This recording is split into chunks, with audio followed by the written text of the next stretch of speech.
We will start the work session for May 23rd, 2023 of the Pinehurst Village Council. We have several items to discuss, and Jeff will lead off with the STIP update, and then we'll move to the legislative bills, and we have an additional handout request for discussion from the Sandhills Coalition for Peace, Love, and Justice. Thank you, Jeff. Go right ahead. All right.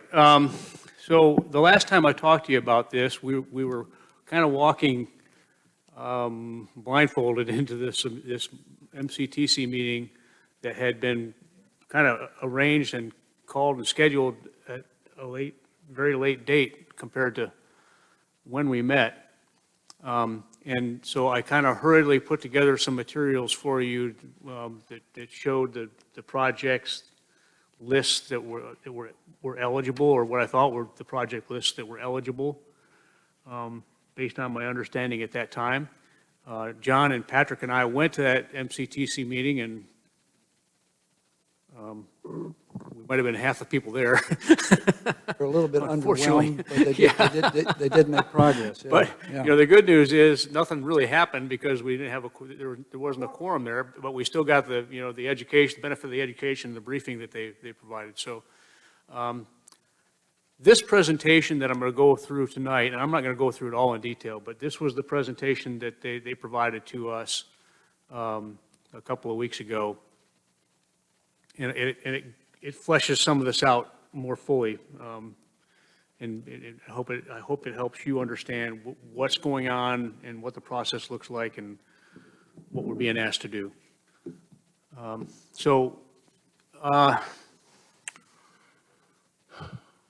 Trying to recall now, the current approved STIP is actually not 2 years old; it's 4 years old. And we went through this process where it was time to do the next STIP, and then they had that big revenue shortfall and cost overrun, and I mean, basically they canceled that whole round of updating the STIP.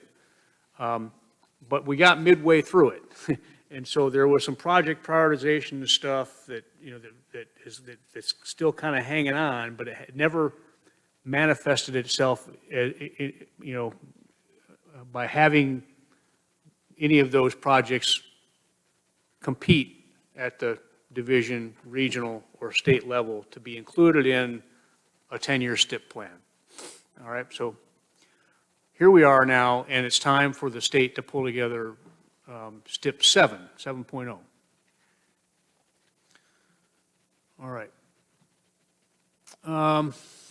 So this is, you see the agenda here again. This is the opening salvos, if you will, of building the prioritization 7.0,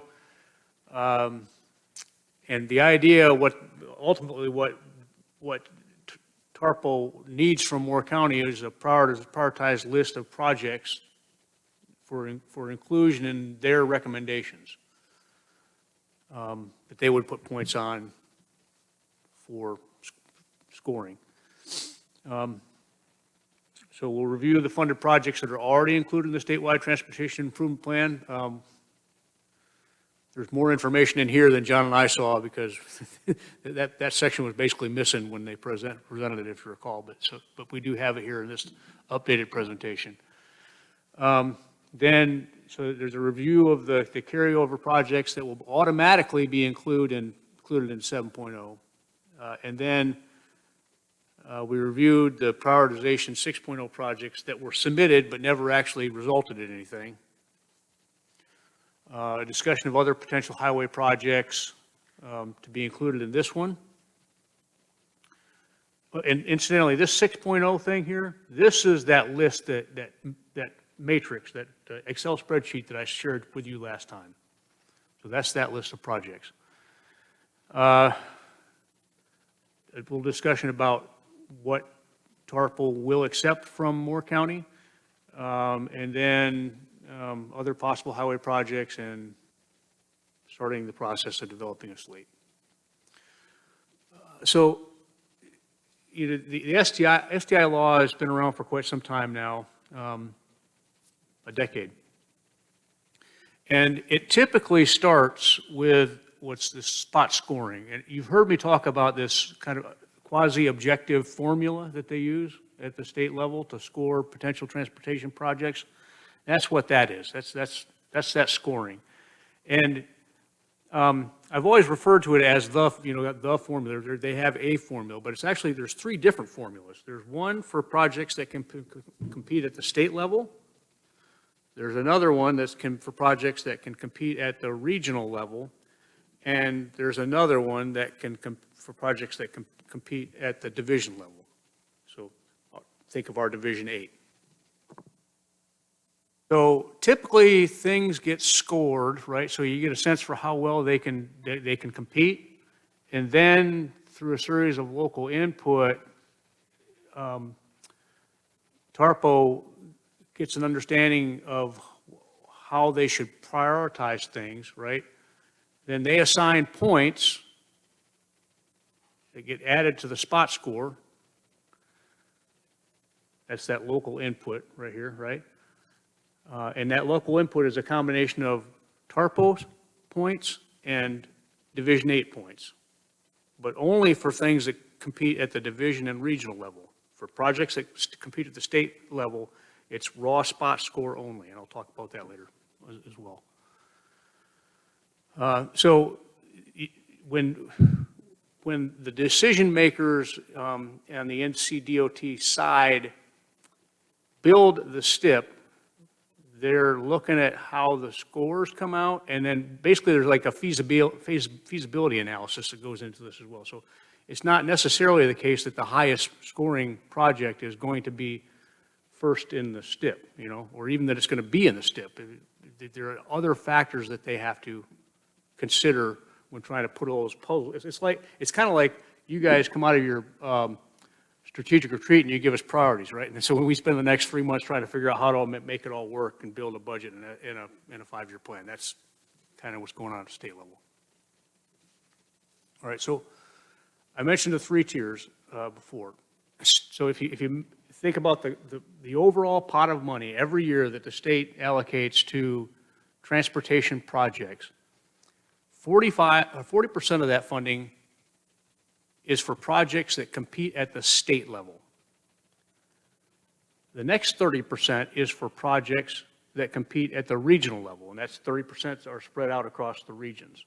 Jeff, just distinguish between region and division for me. Yeah. What is, So our Division 8, I don't recall the exact footprint, but was us and Lee and I get a that. map might have been helpful, but. About 6 counties. So Yeah. what regions, our region is made up of Region 8, Division 8 and Division 7. Okay.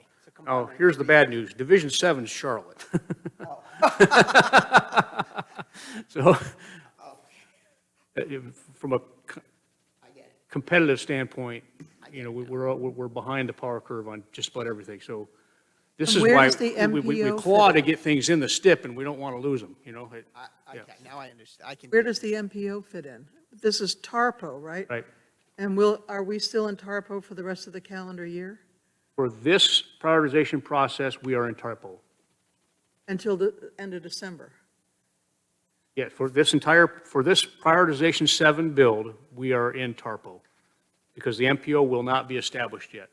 Right. January 1. Clear to us when we started the briefing a couple of weeks ago. All right.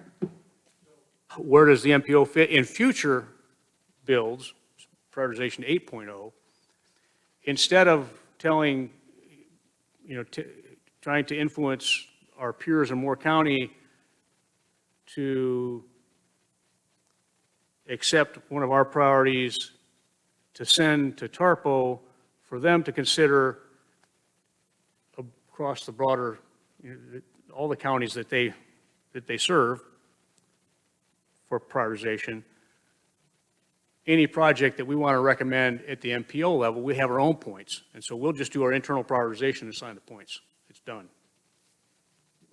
Does that kind of make sense? Or? Jeff, is there any federal money that comes into this, or is Yeah. that? Yeah, so that overall pot of money, that's a combination of some federal highway money and a big chunk of it is gasoline tax, gas Okay, so sales tax. 40% of the funding is funding through gasoline tax and federal and state, it's just that big pot of money. Everything that the state has available, Okay, has okay. available. And I don't, I'm not a transportation administrator, but, right, so 30% regional, and then the last 30%, so 40, 30, 30, right? The last 30% is spread out across all the divisions in North Carolina. So eligibility, so in order to be eligible to compete at the state level, you have to be a rail project, or you have to be a US highway, right? So in our area, that's 15501, 64, 1, and 421, right? As I mentioned before, at the state level, there's no local input. You don't get any juice from TARPO, and you don't get any juice from Division 8. It's just the raw objective score, if you will. At the regional level, all those things can also compete, but then you can also add in any North Carolina or US routes. So think like NC2, right? It has to be a designated route, a numbered North Carolina route to be added in there at the regional level. And this will come up in a later discussion, I'm sure. And there, 70% of the score is the spot score, and then 30% is the local input. So, TARPO and Division 8, in our case, can each put a maximum of 100 points on something. That 100 points is 30% of the scoring. Where do we get our points from? Those 200 points are, I'm sorry? What points do we have? So, TARPO has a pool of points that they can assign to any project that they think should be prioritized, right? And if my memory serves me, and the same is true for Division 8. Division has a pool of points that they can allocate to projects. Different from the regional points? They are not, there are no regional points. So And how can we? at the put that regional points- level, both TARPO and Division 8 assign points up to 100 points per, and that gets added to the spot score, and that total is what is considered when you compete projects against each other, right? So, and it's the same thing at the division level. TARPO and Division 8 assign points, up to 100 points maximum per project. But in that case, it's 50% of the score. So local input is more beneficial and more helpful for projects that compete at the division level than at regional, and there's no benefit, not even considered at the state level. What kind of projects go under the division group? So for the division, everything that was eligible for regional plus Driveways? bike pedestrian. Ah, I see. There's where, so anything that's bike ped has to compete at the division level. There's nothing, no other opportunity for it to compete. All right? Can we move on? This is a lot for you, I know, but, all right, so these are the funded projects, all right? Can you read that? No. Can I zoom in here a little bit, maybe? Blew it up on my screen here, yeah. Oh, okay. That Put it better? on your iPad and you got it. But Let me flip here, because I just want to call attention to the ones that are important to us. Yeah, this is the stuff that's in the current STIP, Yeah, okay, right? that's why it looks familiar, I got it. It's in, These are projects you should be familiar with. I would call attention to, am I on the right page? Yeah. Page 1, page 2. This is the Morganton 15501 intersection, that interchange or that overpass that we've heard about previously. This one is our Highway 5 projects. This is the Pinehurst section of Highway 5. R5892. Sorry? R5892. Yeah. Yep. Uh, The traffic circle's in there too, on page It three. is, it's farther down, though. Bottom of page This three. one is the widening north of the circle, all the way up to Highway 73 on, so this is 73, yeah. going four-lane divided highway from the circle to 73. Right, that's that one. But that's, we've got that's going up 211, am I wrong, or no? No, it's 15501. No, 15501 Yeah. north is 15501. your favorite track there, Yeah. Pat. Are these in any 15501 north. particular order? Hmm? Are these in any particular order? Or are they just scattershot? They're in this order. I don't know.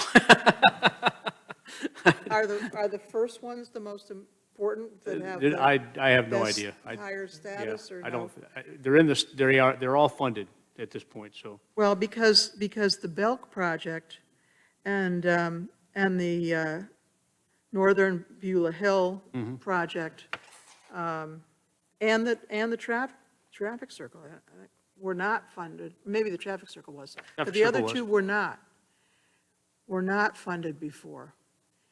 So, how did they get funded? I think what they're saying is because of the mess up in 6.0, those projects automatically got funded. I assume that's what happened, because we went through that same uncertainty with pushing the traffic circle out about whether or not it would be funded then, but it's still funded, so. But I printed the 6.0 Moore County ones off of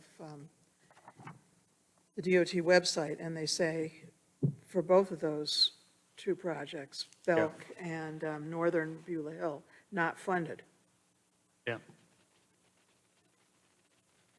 Now we're being told they're funded. Okay. And then down here, here's the traffic circle.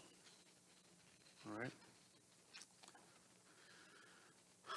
See, here's one that, see, I don't understand this, but we're being told that there's a couple projects that automatically are carrying over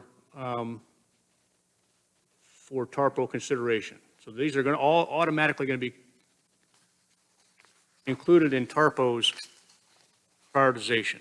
And neither one of these are ours, but And they're going to compete. yeah. They make the playoffs. So none of these are really in. They're just on the you can compete list, None of what? projects. These are in. These are all in. These are funded projects. They They're should have them in solid. different colors or something. Yeah. All right. Okay, so here's the prioritization 6.0 submissions, and this is, I think, I'm pretty sure that this, if you go one for one, this is the projects that are listed on the Excel spreadsheet that I provided to you 2 weeks ago. So Yeah, so if they've got a whole bunch of them that are already funded, yeah. and this is the new 7.0, how much more wiggle room is there? How much potential is there to add more stuff? That's not our, we don't know, and it's not our problem. We're just asked to prioritize things. Did that help? No. Yeah. I guess it's the answer, but it doesn't help. I mean, it's an interesting question, but ultimately, they just want our prioritization. We can prioritize, Yeah. but these are funded, but we can prioritize them. Page one, right? These up here, those first 3 pages, they're funded. We have no action required on these. Right, They're right, they're right. done. But we don't know how much more potential we have. No, all we know is we have a certain number of points that TARPO and Division 8 can allocate. They're funded, but we have the ability to And prioritize them. if we did, how would we even know how to contextualize that? I mean, Yeah. it's big numbers that we wouldn't be able to understand. Maybe you could, Jane. I couldn't. I don't know. Let's see, that means they can get 5.5 projects. I don't know. I mean, some projects are enormously expensive and others are small, so. I don't know.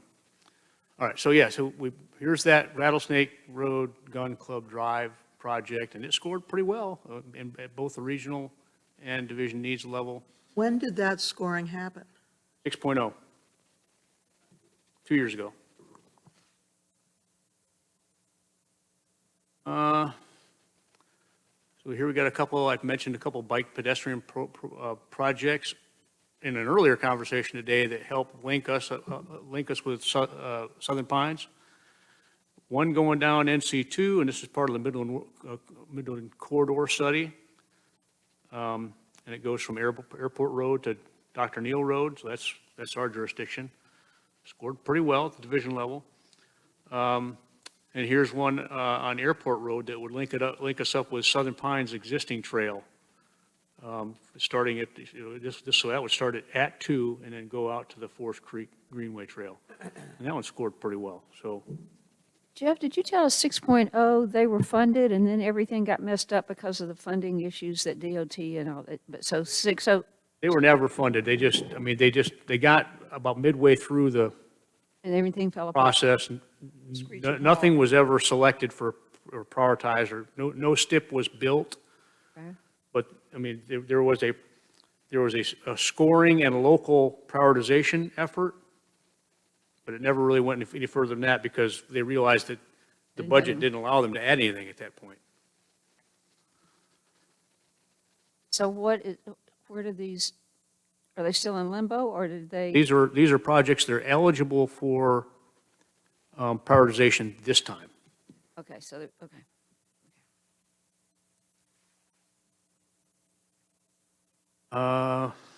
Okay, I don't think there's anything on the next page of note. And Last thing on, for us was the, highway, this is, oh, so here, yeah, this really scored poorly, but there was some analysis done on improving Murdochsville Road, our section of Murdochsville Road, going out to from 211 out to the entrance to number 8. So that's Why do not really a viable project. why do you think that scores so poorly? Any thoughts? Well, I think you'd have to dig into the formula, but ultimately there just wasn't much benefit Because that is. based on that scoring methodology. I mean, that could use some aesthetic improvement there and safety, from a safety standpoint, I don't know too. if that would help that, but. And then there's a parallel bike ped project, and I'm kind of surprised to see that didn't score better than it did, given the fact that that's a 45-mile-an-hour road with residential development on both sides now. Sidewalk, that's where they want a sidewalk. Hmm? It's a sidewalk project. Yeah. Mm-hmm. So same stretch of road, but a separate sidewalk project.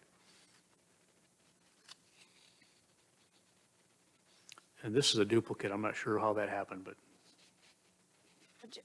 Big Pack has mentioned that one because of the residential on both sides and the fast cars, and Yeah. they have seen that as a viable place to have a sidewalk. But, you know, we've got some of the other, recommended this like 5 or 6 years ago. 5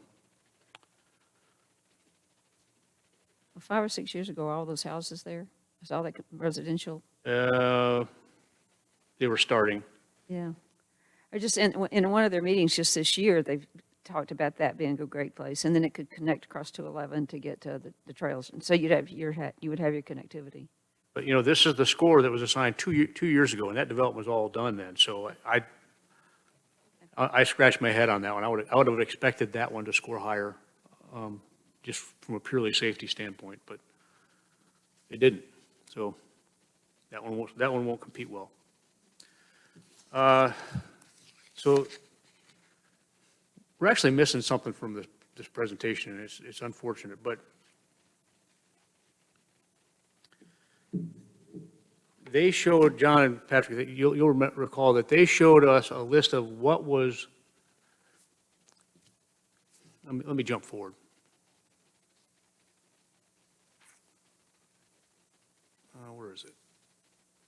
where's the division rules? Oh, so TARPO will take a minimum of 5 highway projects from Moore County to be included in scoring. But we might get 6, right? And for bike ped, they'll take a minimum of 7, but we could get as many as 9. And they showed us at that meeting a week or two ago which ones were submitted in the prioritization 6.0 process.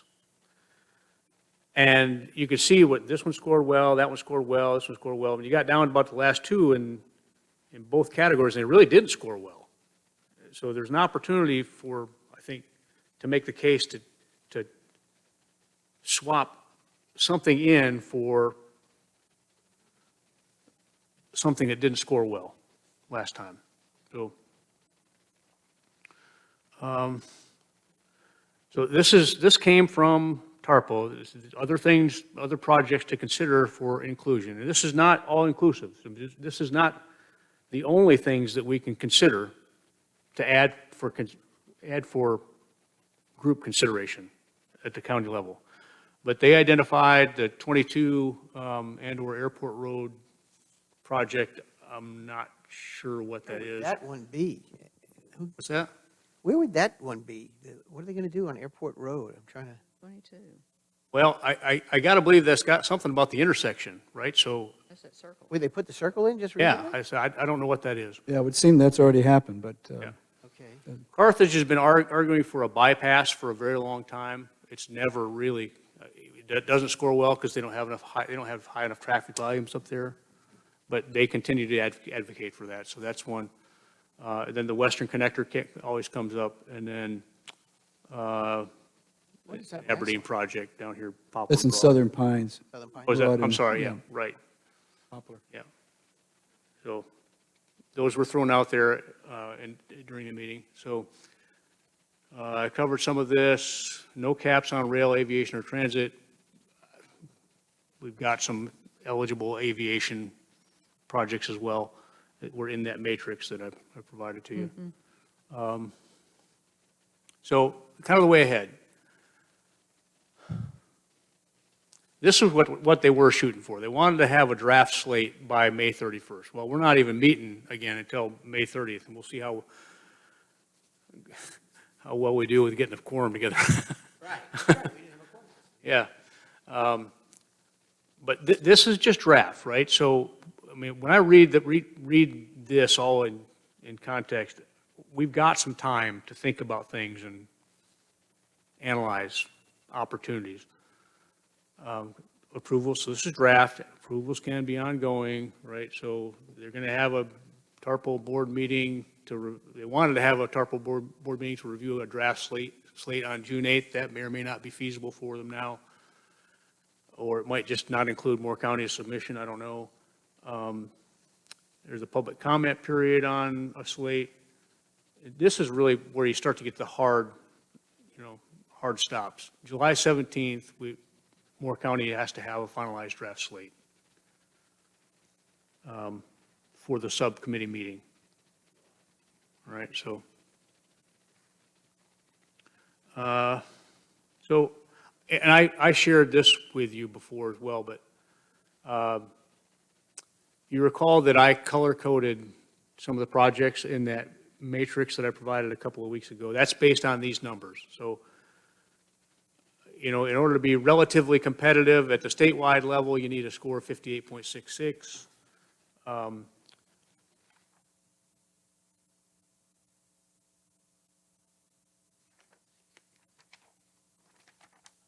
I had that wrong. Region E. Yeah, Region E is Chatham, Lee, and Moore. Anyway, that's 39.06, and then Division 8 is our division, and to be relatively committee or competitive, you have to score in the low 20s. And then if you really want to be really competitive, these are the corresponding numbers. If I pulled that out, Yeah, and there are, of the ones that, in the coding, with green being the ones that are strongest competitive, the one that is most on point for us is the Rattlesnake Road one. That was, oh, let me, I don't want to speak too soon. All the others were, well, there was a Moore County Airport one, but that's Moore County Airport paving, Moore County hangar taxiways, and then there was Aberdeen Downtown Pedestrian Improvements and PD Road Greenway. I don't know which community that gets, Southern, yeah. So here's a, but that, and then the next thing you get to is Rattlesnake, and then the 211 Roseland Road intersection. yeah, here's another nuance to all this. The Rattlesnake Trail 211 intersection is in 6.0, right? It's in there? But it wasn't a Moore County submission to TARPO. Division 8 put that in. And wound up being one of the best scoring projects. Yeah, it is a good score. Vision 8? So our input to TARPO isn't the only way to get a project considered, is the point I'm trying to make there, so. Kind of, we can negotiate a little bit. Right, Points coming from different places. yeah. Swap. So if either side puts it in, as I understand it, then they negotiate how to allocate points to cover those. And it may be that that's where they say, you know, minimum of 6, you could get 7. Maybe that's part of that framework, I don't know, but Who does this, all this negotiating? who does what? Who does the negotiating? Which negotiating? Well, any of it. All right, so the MCTC, when it meets, will do the negotiation about what projects Moore County wants to prioritize for input to TARPO. On the Division 8 level, they're just making their own decision. I don't know. Here's another case in point, another one that scored really well, that was never, wasn't local input. The Morganton Road 15501 intersection was never even, it wasn't even in the MCTP, Right. right? Then they withdrew that though, didn't they? Oh, it's still- It withdrew it at one point, but it's back now, according to this. Not Well, it's funded in the, yeah, that's right, yeah. Was not funded in 6.0. But it's on the funded list now. Probably a division supported. Or was that on the 6.0? My point is that project made it in because Division 8 put it in. Division 8 did like it. Why? Yeah, Why? why? Because, I think that's a dumb project. because they, you know, they're aware of traffic congestion problems On 5. like we are. No, this is, no, it's not how, That no, that's intersection not our, works like that's not our, it's the clockwork. 15501 Morganton intersection. Oh, okay. That intersection. Yeah, works this is like 15501, folks. This is the interchange, Morganton Road, That's right, it's an 15501. overpass Del there with Plaza. interchange, monkey yeah. with that. That's what we're talking there. It seems And like that's if been we can't in and out. understand how that happens, how can we understand this process? If something can just come in out of the blue that makes no sense to any of us, who is the Wizard of Oz behind the curtain? Well, bingo. Yeah, that's a good question. They're overpass. Well, happy. that's it. Not all the decisions are left in the hands of the municipalities or even the county. That's right, yeah. It's depending on what, so, but that's where some of the discussion, negotiation maybe can occur. Or if we have somebody else, some other entity that funds something that we like, maybe that puts it over the line, we can put our points elsewhere. Yeah. Jeff, just Well, we don't, you mean when we're Above the MPO, line, you mean, yeah. or? Yeah. We don't have points now, but, Right. one observation of the 8 projects that scored real well, the green ones. yeah.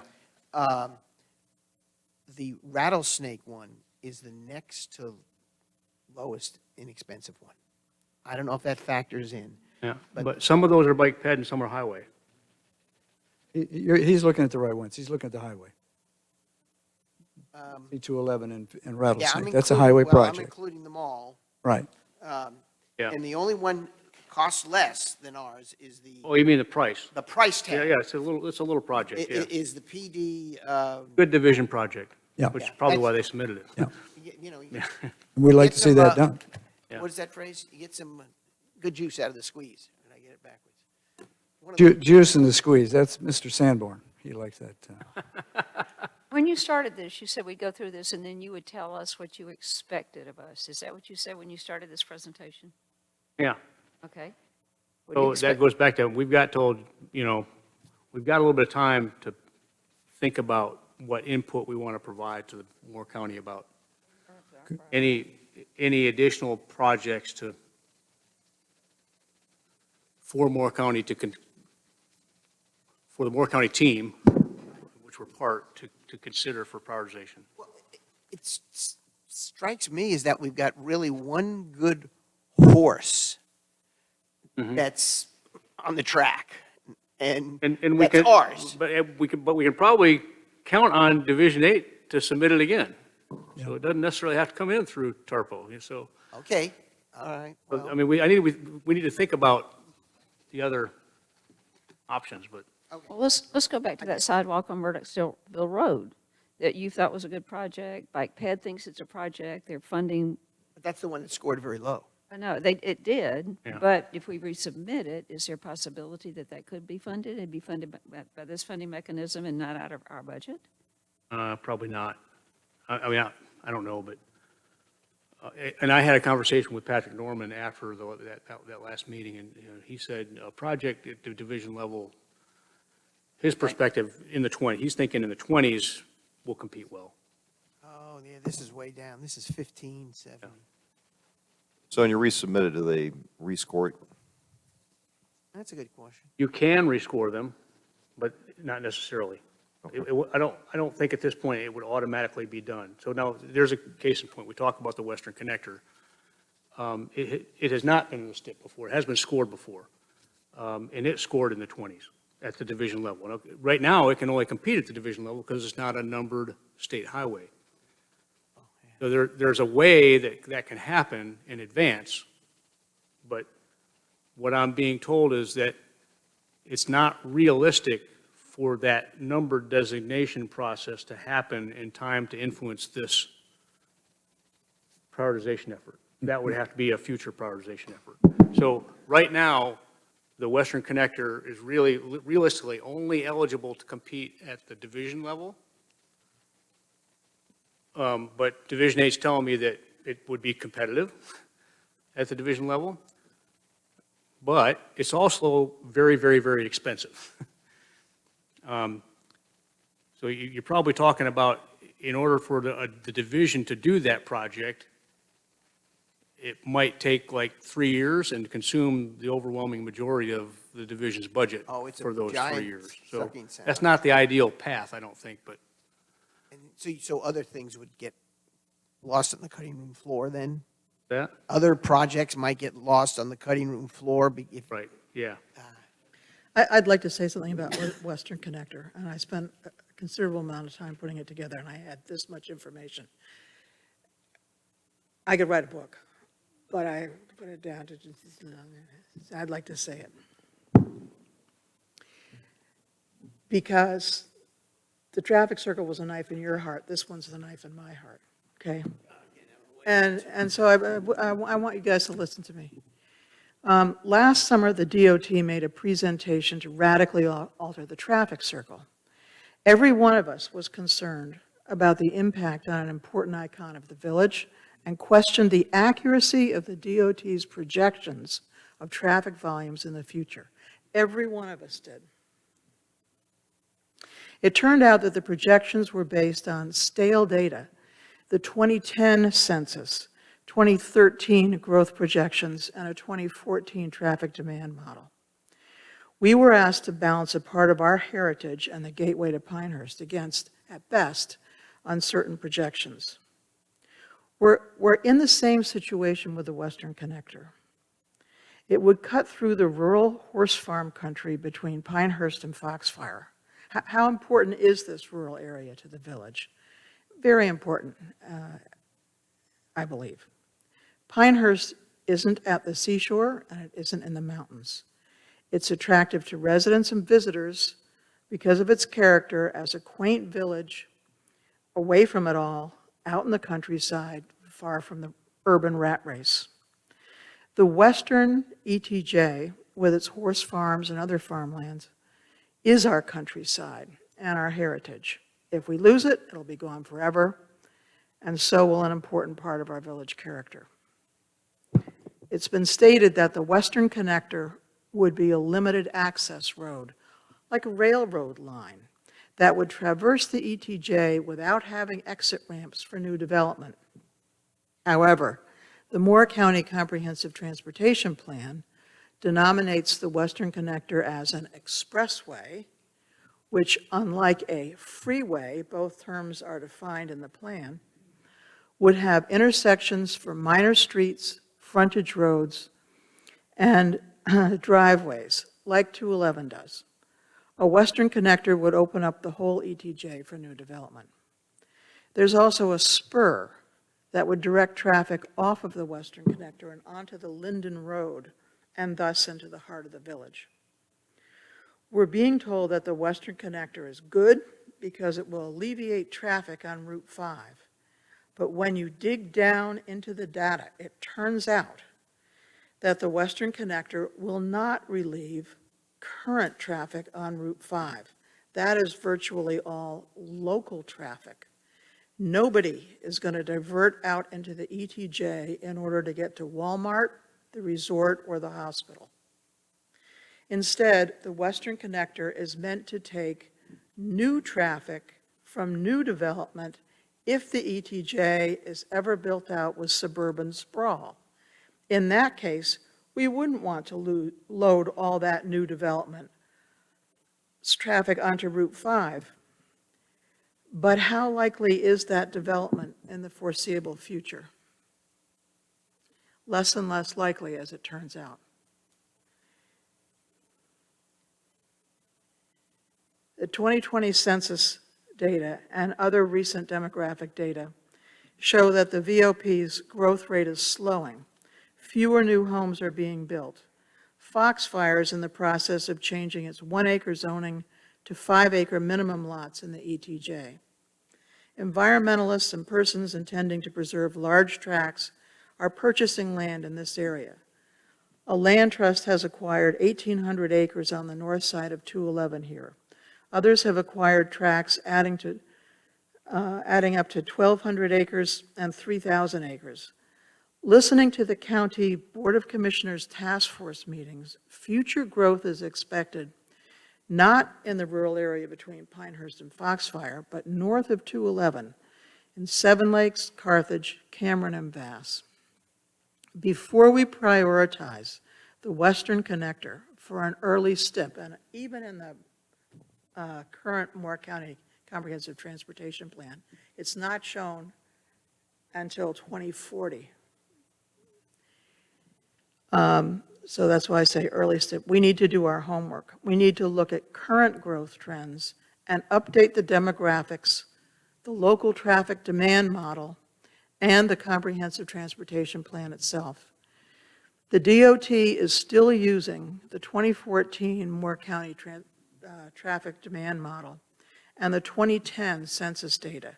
We learned last summer that the new traffic demand model is being worked on, but it wouldn't be ready in time for this STIP, is a quote from that conference call that we had with Patrick Norman and the engineer from DOT who presented the traffic circle.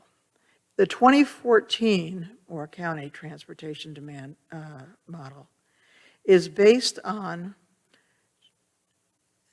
traffic analysis zones in the ETJ developing at 1 house per acre, but actually the ETJ is zoned for 1 house for only 5 acres. And that was the case then, it's the case now. So that whole premise of the traffic demand model is questionable. Cell phone tracking of where the traffic comes from and where it goes, that's the question you asked. They did that, that cell phone tracking in 2014, and it hasn't been updated since. We should be updating these projections anyway, because we've got the new MPO. MPOs are supposed to have their own comprehensive transportation plan. That's kind of the whole point of forming a separate planning organization. And in 2018, when the village was asked to adopt the Moore County Transportation Plan, DOT engineer Matt Day told the council, quote, "Usually a full comprehensive transportation plan review will be completed about every 5 years. And this fall is the 5-year anniversary of that transportation plan. As we did with the traffic circle, we should be looking at interim steps that can be taken to improve the traffic flow on Route 5 without major impacts to our rural ETJ. One of these is making improvements such as adding turn lanes and intersection upgrades to Route 5 itself. And there's a project, we've been talking about it this evening, there's a project for this already in the current STIP. It's number R5892. It had been unfunded in the 6.0 prioritization, but I understand from you it's now funded. That is our intermediary. That's the same thing as the rumble strips and the new signage and so forth, changing maybe the speed limit on the traffic circle to see if we can improve things without completely hosing up the traffic circle. This is the project to submit for funding now. Well, we don't have to submit it for funding, it's funded. Then we can refresh our projections, see how growth trends actually pan out, and put together a new comprehensive transportation plan that's based on local land use planning. Let's also not forget that there's yet another alternative, and that is one that was suggested by former Foxfire Mayor Mick McHugh at the August 29, 2018 Moore County Transportation Committee meeting up by the Board of Elections in Carthage. And he said, look, he said, let's suggest that there be a truck route west of Foxfire.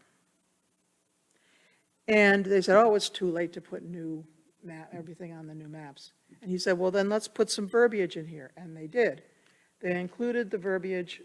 It's proposal 40 on the list in the Moore County Transportation Plan. It is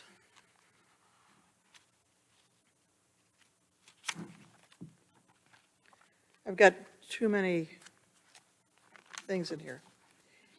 It is page 121.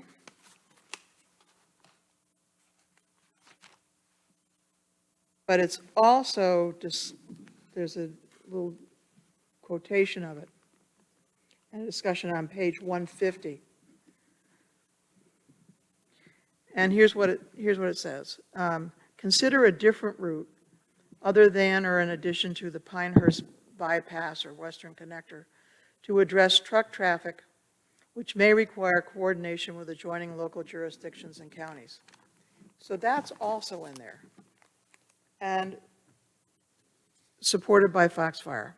And I'd also like to mention something like this happened back in 2012 when there was a proposal to put a bypass, a US 1 bypass in Southern Pines right through their horse country. And people of Southern Pines said, we don't want you to do that because we care about the horse country, we want to keep it nice. And the DOT was going to do it anyway, they didn't care, they were going to do it anyway. But eventually, DOT Secretary Gene Conti came down to Moore County, and he said, the NCDOT is not interested in forcing a community to accept a project for which there is strong opposition. And that is recounted in this transportation plan as well. And that is on page 145. So I would like to encourage that the alleviation of our current traffic, our local traffic on Route 5, be addressed by this other plan that's already in the STIP, rather than, in my opinion, jumping the gun on pushing the Western Connector. I think the Western Connector could be very, very destructive to the character, the village character of Pinehurst. And that the horse country out there is a jewel that we should be careful to preserve. So, I have to say. Jane, was the truck route, was that Hoffman Road and Roseland Road, or was that a different set of roads? He didn't want to It's farther name, west. he didn't, Nick They didn't McHugh mention did that. not want to name Okay, he's talking particular about, streets. One is, possibility is Hoffman Yeah. Road and Roseland. Not for that. There's no way that Foxfire would have recommended that. Right. that I was road wondering, be because the it was truck Mick route. McHugh, and that's But there's Foxfire, and he one, probably a wouldn't want road that. farther out, Farther I out, believe yeah. it's Flowers, Something west, yeah. Flowers Road, yeah. I don't know Which cuts through the next county over, a little corner of it does. But, you know, You can designate roads as truck routes all you Yeah. want, but Yeah. every state and federal designated road has to be a truck route. So Yeah. at the end of the day, trucks are going to use whatever road allows them to traverse well. the territory but the fastest. So a road, a if different if this road truck out there. route can save them time, That's what they, and the truck, that route's already there, right? So it's a non-solution. Could be It a- doesn't help. It could be improved. Mm. The road could be improved. It's too far. Well, it's too far for our local traffic. Too far for them. It adds mileage rather than reducing mileage. I don't know Flowers And Road. it wouldn't, But- I mean, they wouldn't, DOT isn't going to invest in a project that's just going to take some trucks off another road. Not something that lengthy. You know, I would be real appreciative of your support for not pushing the Western Connector. Real appreciative. I'm just trying to remain objective in all of this. Frankly, Jane, a lot of the things that you said, I have refuted time and time again with facts. Nothing happens, all right? You keep bringing it back to us. A long time ago, I suggested that with regard to Highway 5 and solving that long-term problem, there's not a silver bullet. We have to pursue all options. You've taken the traffic circle off the table. I'm going to take the Western Connector off the table. All you're leaving on the table is the thing that accommodates more traffic on Highway 5.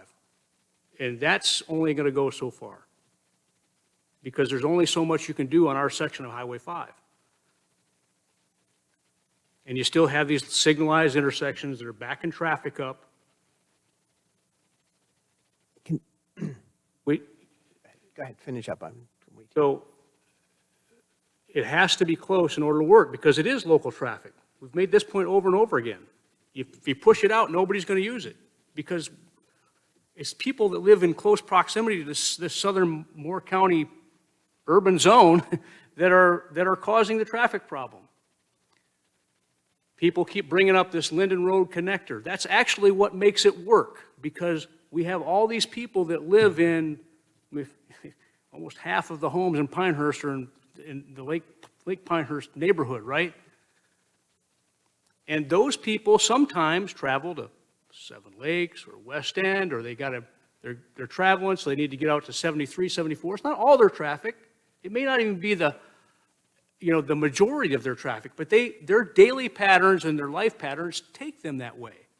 The Linden Road connection gives them that back door so that they don't have to drive out to Highway 5 and then make it out to 211 and stack up at that intersection that's a nightmare to turn left to go on 211. Sounds like the connector idea is off in the future considerably anyway. Well, yes, Jane's right. Back when we were thinking about this, the idea was that in order to justify the cost of construction, we're probably talking about 2040-ish. And this is 10 years ago almost now, but this STIP goes out to 2035. We're getting close. So that's why I'm just saying, look, we should be thinking about this now. I'm not saying we should necessarily include it, I think my comments about the fact that it can only compete at a division level right now, and maybe we should keep that in mind because we don't want to tie up all the division assets on this project. But the purpose of this discussion here is to try to get a plan ready to prioritize these, what I would call nearer-term projects, where they're listed, they're not funded. And then, So- yes, but with regard to this project, I think that what we should do is ask to have it rescored. And I think we should project? start the Western Connector. And I think we should be starting the process for No, I absolutely North Carolina disagree. highway designation so that it can compete in the future. Can I address something that Bruce What said? about the comments that were made, well, Bruce Gaddis Yeah. is still here tonight, but that seemed to me to be a logical way forward by getting the MPO started, then moving on from there with the plans. That's not exactly what you're thinking about, Jeff? I know, look, so what we're suggesting is that Moore County should not include any new projects that aren't already in the STIP right now, even though that's what we're being asked to do, because we need to update our plan. I don't buy that. But is there any way to, if the data that supports the Western Connector, where it is right now, if that data needs to be, let's say that data was refreshed. Yeah. And it would show that the Western Connector is better someplace else. Isn't that a worthwhile endeavor? But I don't know how to get from here to there if the data needs to be Project development would do that. Wait, explain that a little bit more, because We're my talking concern. we're talking about a project at best, and we're talking about, 2030s, 2035, But you maybe said beyond project. that. Probably, and if we're waiting, it's probably beyond But you beyond want to put it that. in now. That further analysis will take place. The line on the map right now is just a caricature. It's a suggestion about what might be appropriate in the future. So if it's true that the data that supports the Western Connector in that placeholder place, if the data shows that it should be someplace else, then they would move that placeholder line to someplace else. Yes. Because, Jane, I agree with what you're saying. And I've hoped the Western Connector would be some pretty 4-lane horse country thing, rather than this freeway. Jane, I actually agree with you. But I'm concerned about doing nothing, but I'm concerned about doing something that's going to lock us in to the way it's described right now. Well, let me say, I've never been impressed with the Western Connector as a solution. But I've got, and I also want to comment based on what you said. My vision when I first heard Western Connector was a little bit like, I think, what you described. I was envisioning, I know this is incorrect now, one of these parkways that just gets people from point A, which would be US 1, to point B, which is 211.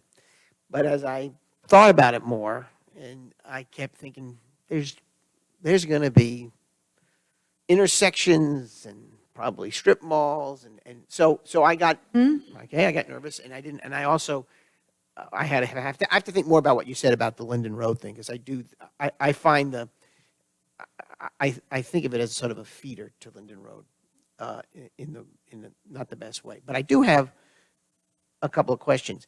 Is any of the Western Connector as it's drawn now actually go through Pinehurst land?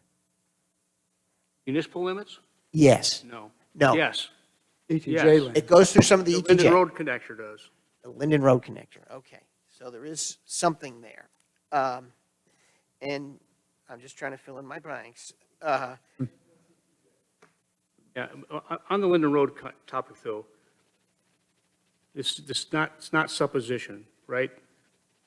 When DOT analyzed the effectiveness with just the connector compared to the Linden Road Connector, it was markedly more productive in removing cars off Highway 5 with the Linden Road Connector.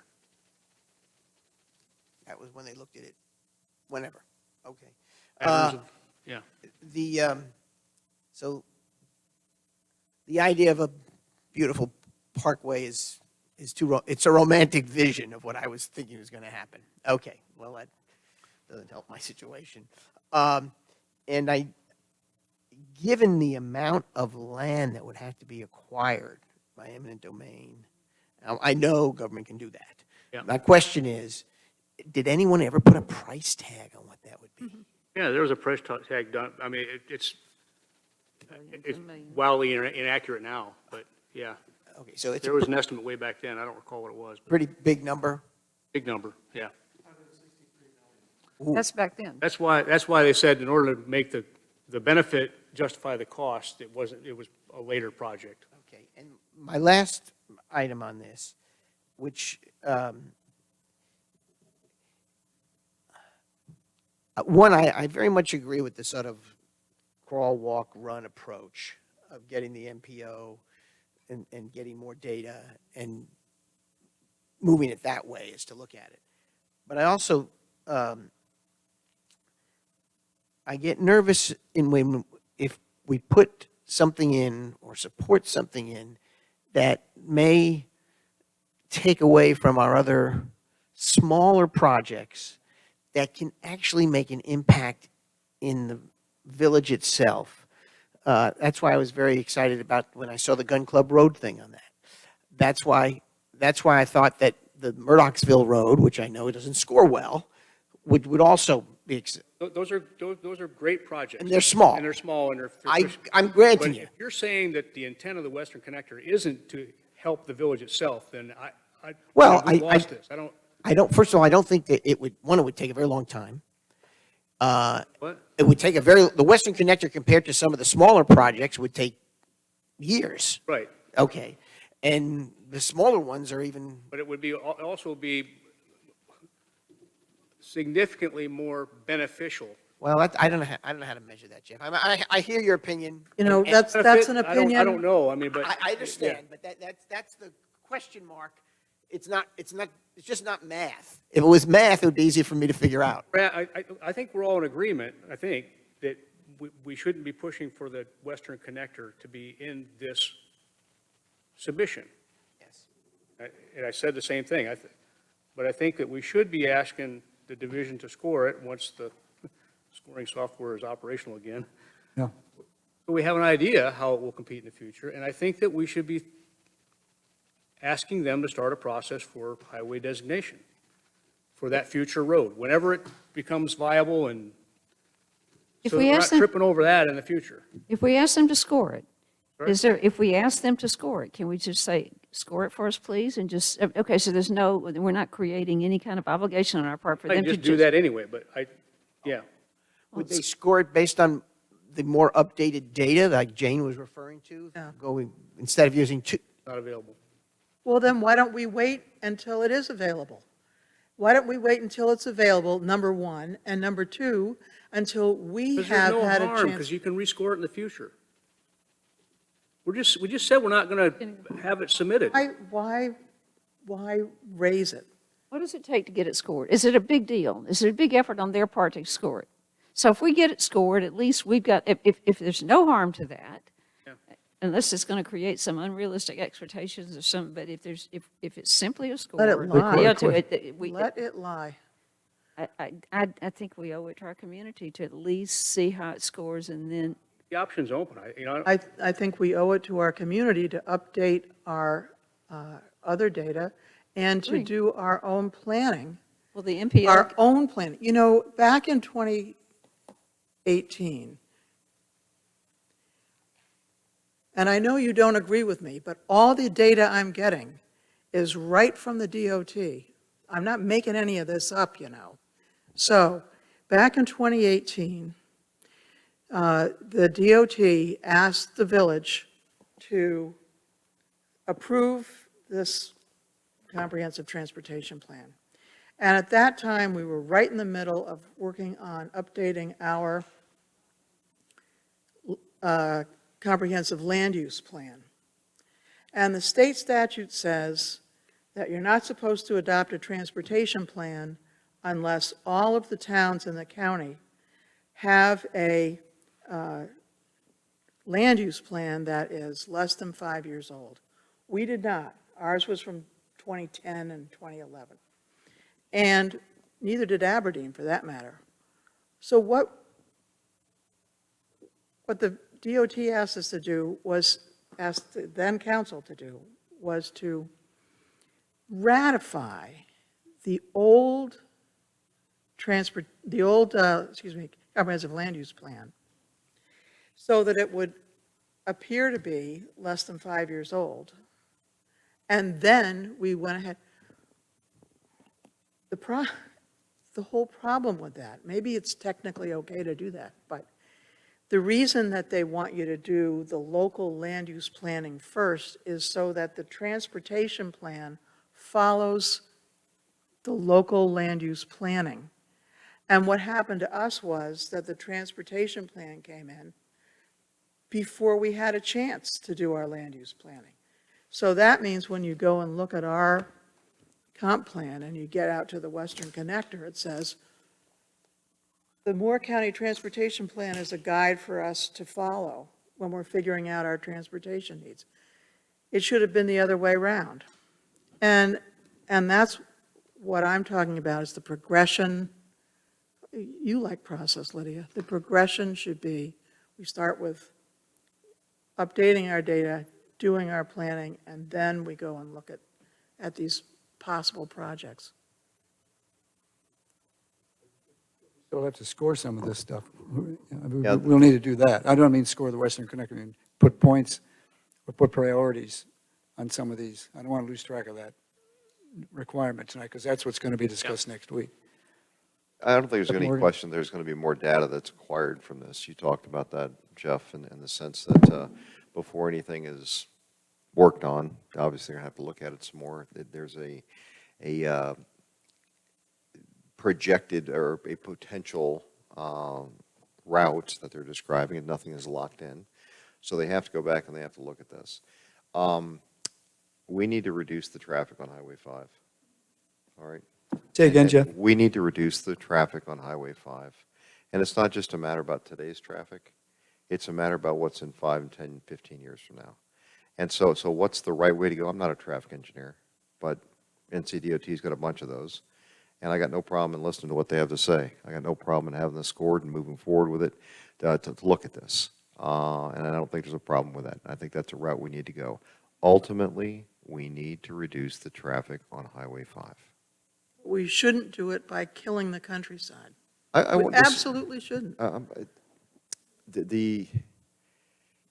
Absolutely shouldn't. And that's not the option I'm seeing right now. That's the option you're presenting, but that's not necessarily the option I'm seeing. I want to see what they have to say from the traffic engineers. I want to see what they have to say from NCDOT. Oh, they're going to say build it. They're going to say build. No, I build, disagree build, with build. that. That's So what DOTs that's do. what we listen to when we Every describe. single DOT I ever heard of, that's Okay, all they well, ever do. I think it's appropriate to move forward with this, ask the questions, and we're not committing ourselves into any specific thing. So we need to reduce the traffic. Yes, we are, Well, by expressing an interest. but Jeff Morgan, by you're signing the idea or subscribing the idea of let's just have them score it. Then we have nothing to worry about.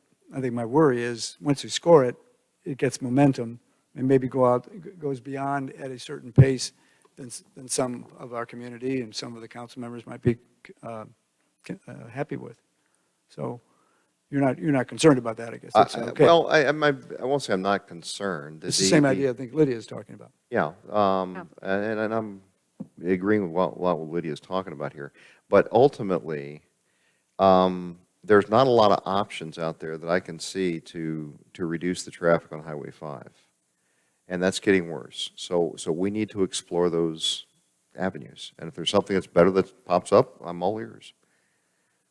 But I think we need to move forward and try to find routes on there. And I appreciate the comments there, Jane, on talking about you don't want to destroy the farmland. I don't want to destroy it either.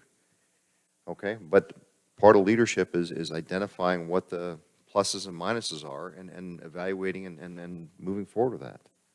So I'm not right now saying, let's build a Western Connector.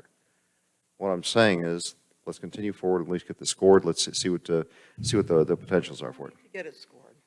There's no need to get it scored.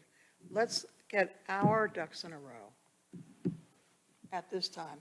And what we do have in front of us that we can do is the project that's already in there, the R5892 project. Let's push for that one. Jane, you said. Wait a minute, what was that? That was the truck route thing, or? No, that's improvements to the northern part of Route 5 from Blake Avenue up to yeah. 211, That- which is already now funded. That's already, Well, Jeff, that's- isn't that baked in, that they're going to do from Blake to the Aberdeen line, 3 lanes, and then from Aberdeen to US 1, 4 lanes? I mean, I've I don't know if that was included in the analysis or not, because at that time, neither one of those projects was funded. Well, I know 2 property owners that are along there that have gotten letters, and they're meeting with DOT. Yeah, So I'm yeah. something is imminent, or, Just one more thing, if I could, before we Go ahead. move on, because I don't know, we can beat this one to death, but it's been said a couple times tonight that the Western Connector would not remove current traffic from Highway 5. That's false. It will remove traffic from Highway 5. What people are pointing to is the fact that when DOT did their analysis based on all these assumptions that James talked about, that if you build the Western Connector in 2035 or 2040, the resulting traffic on Highway 5 won't be lower than it is today. That's a completely different statement.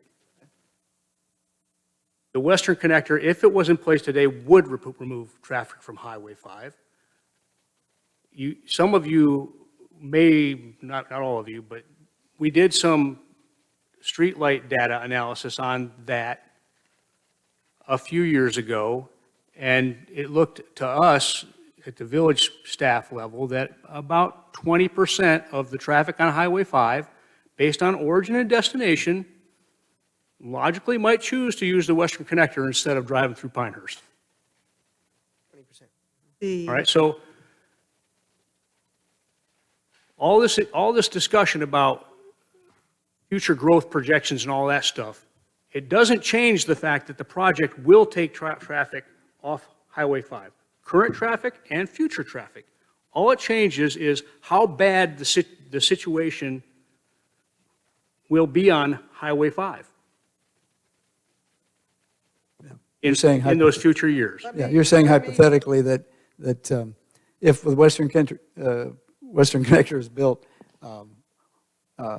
in sometime down the way, we will have the traffic patterns on Highway 5 that we currently do, but it won't get worse. It won't, Something like that. it will get worse, it just won't get catastrophically worse. But you definitely subscribe to the fact that the Western Connector is going to favorably affect the volume of traffic on Highway 5. Yes. That's okay, all right. The Now- main, let me just Please. clarify that, please.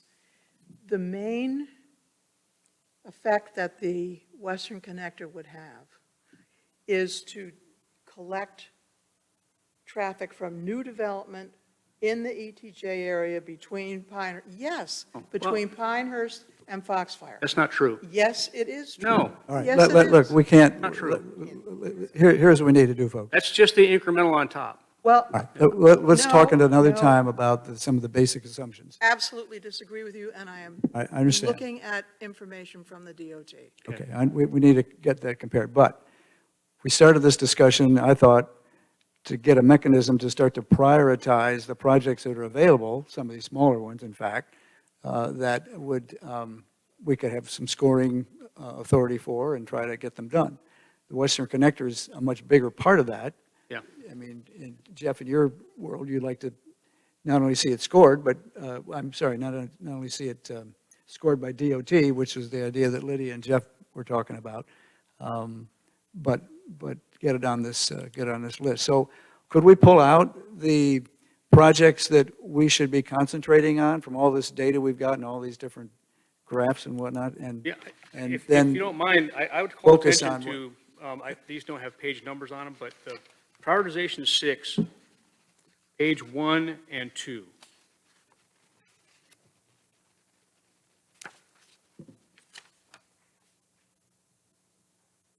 The Rattlesnake Road Gun Club Drive project, I think, needs to be submitted, again, whether it's by TARPO or Division 8. And that was not on the TARPO list last time, so I think that the 2 bike pedestrian projects that are on the page 2 of that, Bravo 171644 and Bravo 171638, score really well at the division level. And we should be advocating for both of those. this is on which project, page 2? 638 is the one that goes to Midland Road to Airport Road. And what was the other one you One mentioned?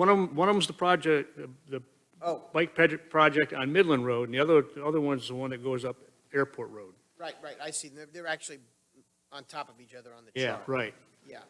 171644 and 171638. I kind of think that maybe those 2, we might get some agreement from Southern Pines on, as making a priority, and so I'm kind of thinking maybe we should be pushing those 2 projects at the TARPO level and see if Division 8 will do the Rattlesnake Trail project again. Yeah, well, rattlesnakes are just, rattlesnakes done. I mean, they're going to do that, so. No, they're not. No, this is, it was submitted for the prioritization 6. It scored well, Right. but It needs prioritization endorsement. 6 never took place, Yeah, so, it needs endorsement, yeah. Yeah. Okay, all right. so it's got to compete. But it scores well enough that it could compete at either the regional or the Yeah. division level. Right, that's their best score. Yeah. The ones that interest us. Well, Better than the 2 what- bicycle path ones. Yeah.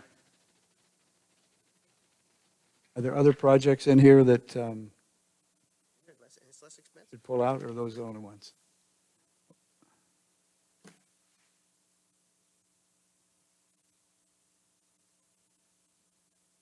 Murdochsville Road, that was the other one you mentioned, Pat, right?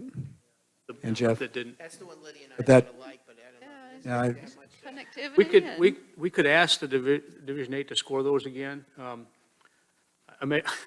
mentioned there's something wrong with their software. I don't know what that is, but Patrick told me they don't expect it to be up and running again for almost a month. So I don't know if there's a virus problem or what, but Well, are the projects you just mentioned then the only ones we want to take to this meeting next week? Or do we have the opportunity to enter something new? Those 3. is From there those some- is other there lists. something new? Is there something else you guys think should be considered?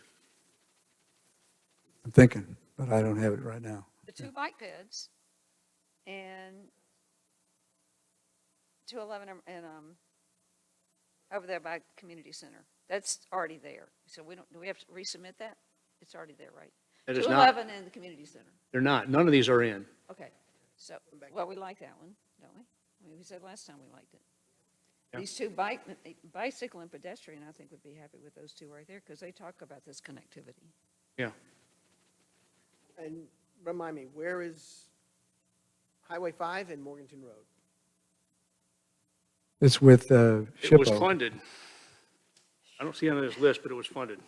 Okay, well, that's, It's I don't see funded, it on the list either. but it's funded, that- I it's mean, awaiting, It addresses a little bit of Highway 5 from a congestion Correct. standpoint. Yeah. And, we don't have any information from Pat Norman yet about the new routing that doesn't affect the one barn. Yeah, And where, they reached out to us yesterday, or was it this morning? Days are running together, trying to coordinate the next meeting to discuss that Okay. potential realignment. okay.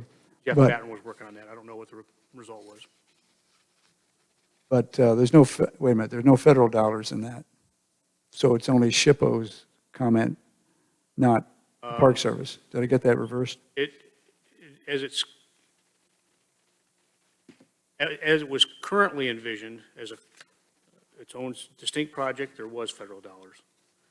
And that's what Yeah. triggered the Right, Park Service and okay. SHPO. All right, so that's, they still have a view to express. Yeah, no, if ultimately they can't get it done because of objections from SHPO and the Park Service, it'll just get rolled back into our Highway 5 project, and it'll get done that way. Right, With that's nothing what- but that's state what I funding figured. and, Right, but later date.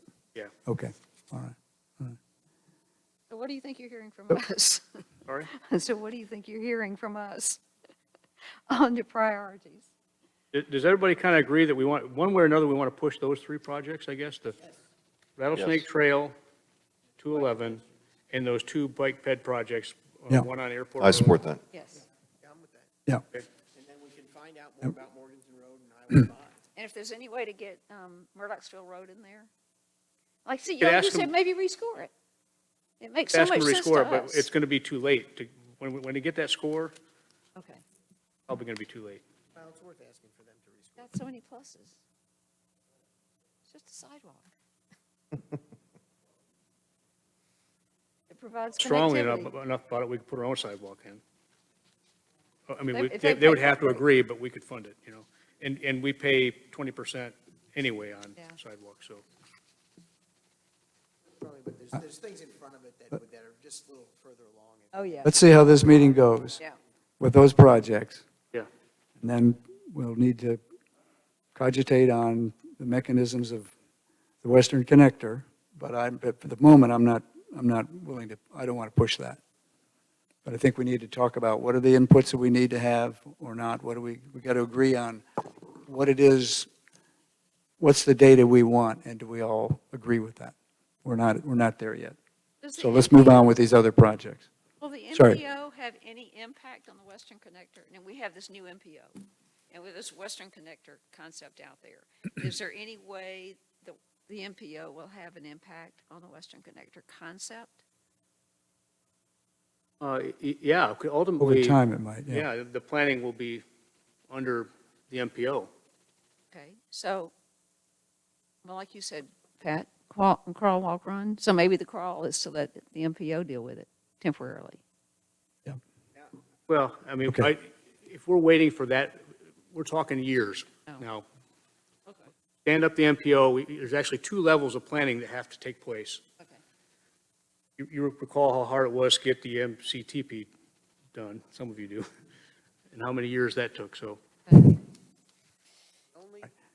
Pat, what do you got? say, the Let's move only on. project, as I looked over these from a cost standpoint, that is, that's an old number of 163 million for the Yeah. connector. So the largest number on this is 181 million for widening 15501 to 3 lanes from US 401 to Laurinburg. So, I mean, South of that us, yeah. connector would be a Lot of miles. colossal Yeah, dollar. a lot of miles, too. Okay, All right, let's move on. all right. We'll go on to the next item, which was the legislative bills, and you already updated us a little earlier on part of that, Jeff. I think there were 3 different bills felt we should concentrate on. One was the STRs. We know a bit about that today. Then there was House Bill 409, and SB 675, the ETJ.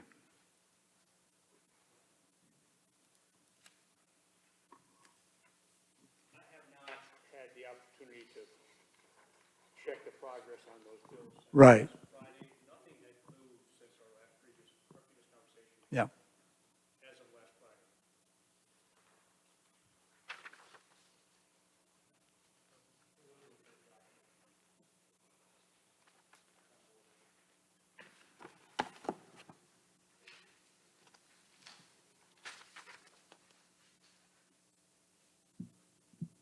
Well, these are copies of the statements from, well, Foxfire, yeah, that we were supplied. Okay, I just made copies of these in case you wanted to talk about that, John. yeah. Oh, my God, okay.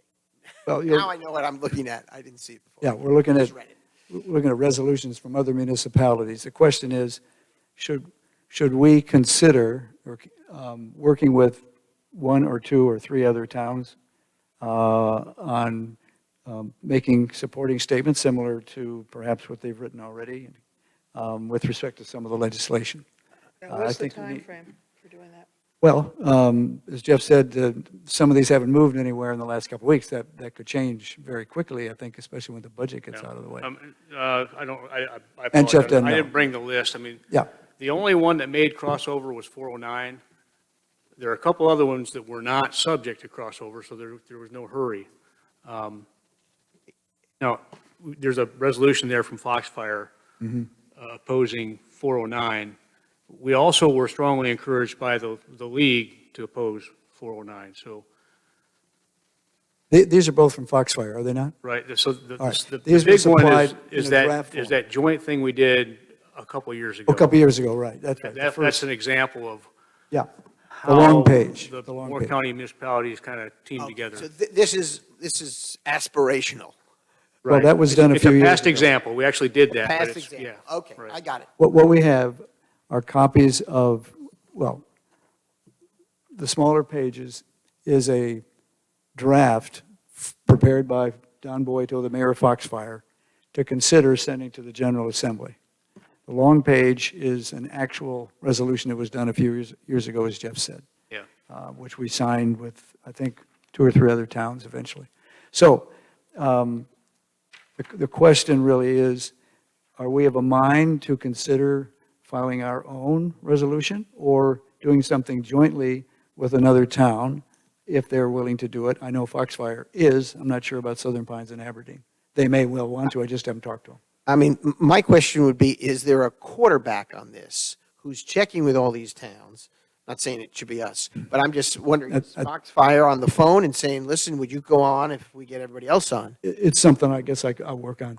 Yeah. That would be my, Yeah. I mean, there is strength in numbers, and there's a comfort zone if we've got 1, 2, whatever it is, 10 other local communities here on board. Yeah. That'd be impressive, but if it's, I also think that, you know, we it's tough to have, do. through a series of a lot of engagements over the past couple of years, we've got a tenuous relationship with some of our local delegation. And that's why I think that if we went alone, I think that might damage that relationship Right. further. But if we were in with everybody else, it kind of, And just to reflect on the, Jane, you cited that example of several years ago when the bypass, and I actually found the letter that was sent to NCDOT, and in that letter, it was signed by Pat Corso. In that letter, he listed all the communities who were on board in opposing that bypass back then. And so that, it was a collective thing like this. So the idea to do something collectively, whether it's with one or two other of our neighbors, is appealing at least to you. And and to me, I must say. I think that's the way to go. And it It's probably doesn't the have to only way. be I, every bill. my observation, my suggestion is that if we're going to do this, it should be like almost a more countywide thing. As much, It's a big assignment, but we can try, yeah. Yeah. Yeah, yeah. And we're talking municipalities here. The county would have other interests, and I don't think, right. I may be wrong, but I don't think, They they might- have zoning too. sorry? They have zoning, residential Yeah. zoning too, so. Yeah, okay. Yeah. All right, so is this a good idea to try to develop a resolution with other towns, and in which case, we'll find a way to take it forward? Is Are this we the all- only bill we want to talk about? No, I think, this was just an example, something that was sent to me, but I think there are three bills. The STRs, which may be dead for the moment, 409, and was it 675, which is the ETJ one. And we need to read the bills, make sure we understand what they're talking about. I think I looked at all of them a couple months ago, but now, things may have changed. Yeah. So we need to review the bills and then agree that we'll try to do something jointly. And maybe 600, which is the one that says, We checked on that, Jane. We don't believe that impacts our abilities. oh, yeah? Those limits are on state authority, not on largely. There are a couple very specific callouts to 160D and local government, but they're not significant for us. All right, well, that's Yeah. good. Just as someone who used to do this, if you're trying to get a large group on, the fewer the bills, Yeah, you I think- list, yeah. the more the signage you'll get. So there's that point where you lose folks. So I would say you don't have to settle for, you have to get every single bill on something, on a resolution, and get as many as you can on, where you get as many as villages and communities on. That's what's impressive. Jeff Morgan, you okay with this joint idea? You may. I think a joint idea is the right way to go. Curious Wording it- also on the specifics of our local representation. I mean, we've got some inroads right now in being able to work with Neil Jackson and Senator McGinnis, and I'm curious as to, where they're standing on this and what we have done in engaging them. Well, I think there was some discussion here about, let's do these with other towns, Understand. and The point of there's strength in numbers, Yeah. with that, and I understand that, okay? Along the lines what you're asking, do we know on these bills that we would want to put a resolution together, are either of our state representatives, our Representative Jackson or State Senator McGinnis on those bills? I didn't see, I just looked up. I know, I'm not asking, I'm asking generally, because if they're not on the bill, if they're on a bill, then you're making a very good point of that we wouldn't want to mess that up. But if they're not on the bills, right, as a sponsor. Communication with them is a good thing. So that's what I'm getting at. Got it. Yeah, sometimes they put their name on bills that they intend not to pass, so, I understand, and I just want to make sure we're talking with them. yeah. Two things come to mind. I recall this was not well received. I don't remember the specifics, but also I remember in our School of Government class a couple of years ago, one of the presenters, when he started out, he said, "Repeat after me, because the General Assembly said so." And every time something came up, he said, "Because the General Assembly said so." And sometimes I think we forget they hold all the power. And I'm concerned about something that's going to harm us when we're building a good relationship. It's what you But- said. Yeah, you're going the same road I'm going, Lydia, which, again, a resolution being sent, I don't think that has the impact of what we're trying to accomplish necessarily as much as communicating directly with the Agreed. representatives. We're saying the same thing. And again, I recall this was not well received. Maybe I read it in the paper, I don't know. Remember that, but it could have been.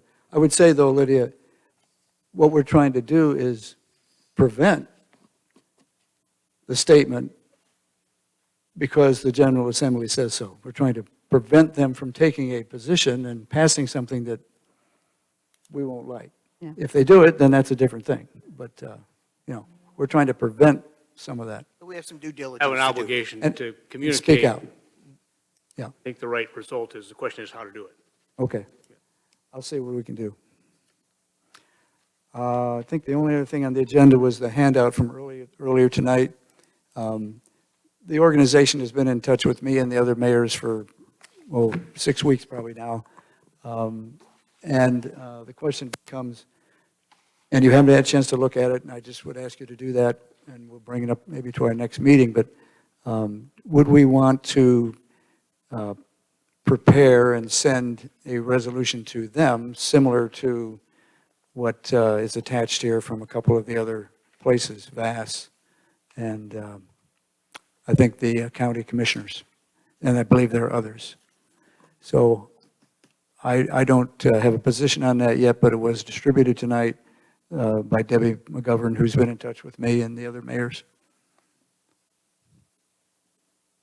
Does Alex have a, We do have two other topics. oh, okay, we'll come up, let's do it now. So I would ask you to read this Coalition for Peace, Love, and Justice, see what you feel about, how you feel about making a similar statement or not, and we could raise that at our next meeting. That'd be all right? You need a chance to digest that. Okay, go ahead. All right, Patrick asked to talk about code enforcement data. Yes, And sorry, yeah. And I think what I suggested back, it would be helpful to have a conversation about what data you think would be helpful and for what purposes, so we can try to answer those questions. Okay, well, since I mentioned it, let me, Yeah. off my head is, top of my head would be the things that we get the most amount of inquiries about would be the things I would think. Trash cans. Okay, so we have a wide variety of residents, but they're, if you bucketed their requests on information about enforcement on this or that, there's only so many. And what I'm thinking about is that we somehow either have a matrix or something that captures those things of most interest to our residents about things are being enforced, and what is the rate of enforcement, what is the amount of inquiries we get.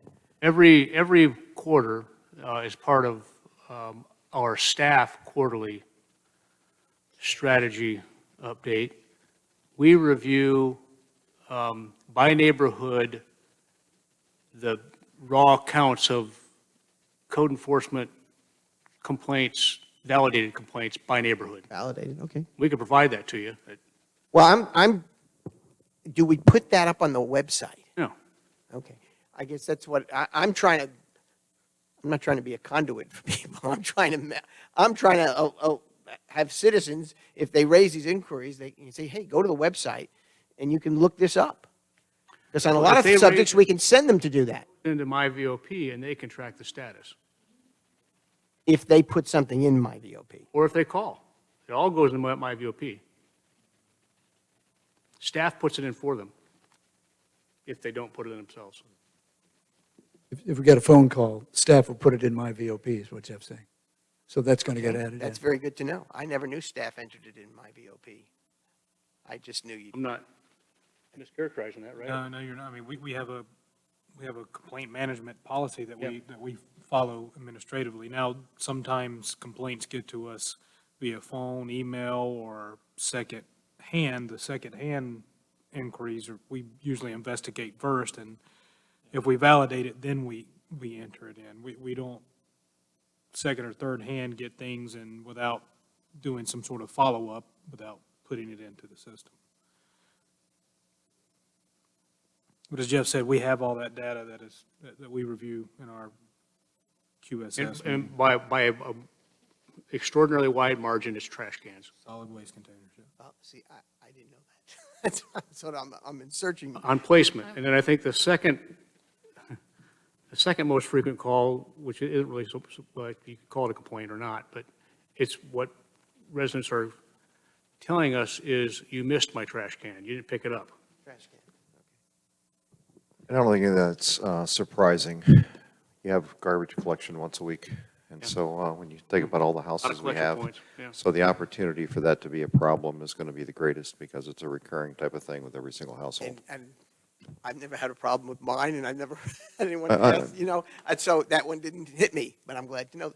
All right, and the, What's that?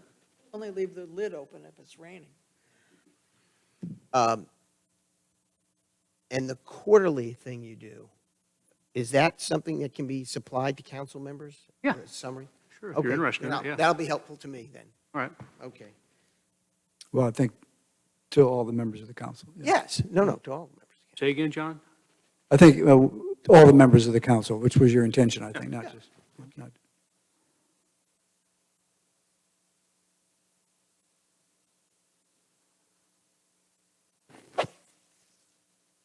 Yeah. Anything else that, No, you know, if you could, it'd be helpful, just send me the last quarterly one, just so that I get a snapshot in my mind of what it is about, and Yeah. that way I can field what other inquiries I get. Okay.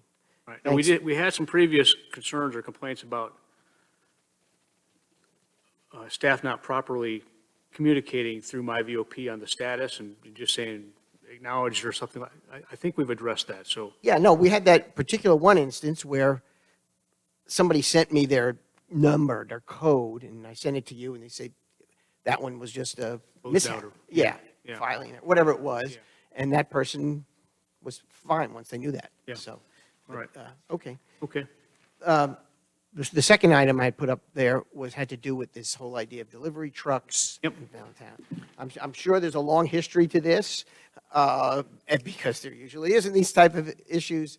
So the complaints that brought to my attention were the time of the day that these trucks are there and the length of the time they stay. And it really centers around Chinkapin Road. Right. There where cars come by, and it's not about the delivery trucks pulling into parking spots. It's about them double parking, so you have the parking spots full, then they're 3/4 of the way in the road, Right. and you've got traffic moving around. What do we do? What have we done? I haven't circled back to Ken Hall on this one yet, but I think it's true that our police officers already can enforce against that. They just got to be called. They got to know what's happening, or if they're patrolling and they see it, they got to know to look for it. So we can work on that. Apart from that, Jeff Batten and I were talking about it today, and there actually is municipal code language about delivery trucks downtown. Unfortunately, it refers to one of our parking schedules, and it calls that the delivery truck schedule or something like that. That's not the exact verbiage, but that's how it characterizes it. But when you turn to that schedule, Schedule 4, it's actually the diagonal parking schedule. So we've got to disconnect it. One way or another, we've got to fix that in our municipal code. The language of the ordinance itself has Jeff and I kind of scratching our heads about whether or not it only pertains to the diagonally marked parking, or might it also pertain to blocking the road? So there's another angle on this, and I don't know what the right answer is yet, but, and that ordinance prohibits delivery trucks from parking in this area where diagonal parking is marked. I think it's between the hours of like 10 and 2 or something like that. Is 11 and 2. that what it is? Well, it's emails he sent us. Yeah. As Jeff and I were talking about this earlier today, I think he and I are in agreement that what would be maybe most helpful right now is for us to collect some more information. And fortunately, we think we have the technology to do it. We have time-lapse photo cameras, a couple of them that we bought for watching pedestrian activity and collecting data like that throughout the village. And we think we can find suitable locations downtown where we can just collect data over a week on this street and from this angle and that street, and then go back and review that and get some sense for how frequently does it happen, what time of day does it happen, and how long are they out there? I mean, to what degree are they really impeding traffic? And then we can I think that will inform us better about what to do about it. I'm fine with that. mean, I am too. Sounds like a logical approach. Identify what the problem is. I'm hearing the same thing. Yeah. Okay. So let's just look at it, get some data, and we can see what we need to do. The loading zone on Magnolia was designed and laid out to solve this problem some years ago, and the loading zone is used. It's not I've used as seen it much as it used. ought to be, or the trucks wouldn't be on the street. Right. And we were working with some of the restaurants at that time, too, to try to schedule or urge their vendors to schedule the deliveries at times that were early in the morning or later in the afternoon. But it's tight down in Chinkapin Right. and Cherokee. I don't see that There's a problem on Market Square because it's too small to start with. And the trucks don't go in there as far as I can tell. Yeah. But using the loading zone, the camera idea sounds good. But we could also, well, you're going to confirm then too about whether if there is a double Whether parking we can going already on, start can the taking police enforcement action, yeah. enforce that? So should people call the police or not? We need an answer on that. That can be very easily built into discussions with business partners and landlords and all that. Right. Okay. Any other business to come before this work session? Anything suggested for another work session? If not, you can always send an email. I think that's what we prefer. Is there a motion to adjourn? When, We didn't get the- out of here. one Okay, question. Pat, The- one more. County of Moore consummate Yes, thank swap- you. the swap? Yeah, they approved it, so we can move forward with that. All right, swap. guys, not bad. Thanks for Right, asking oh, that. yeah. Mr. Progress. I think they did pass that, the last It meeting. was on their agenda, I just never followed up and. see Yeah. if they did. All right. Thanks for reminding me. Okay. Is there a motion to adjourn the I- work session? I motion to adjourn the work session. Motion by Pat Pizzella, is there a second? Second. There we go. Second by Jeff Morgan, all in favor say aye. Aye. Any opposed? The work session for May 23rd is concluded. Thank you.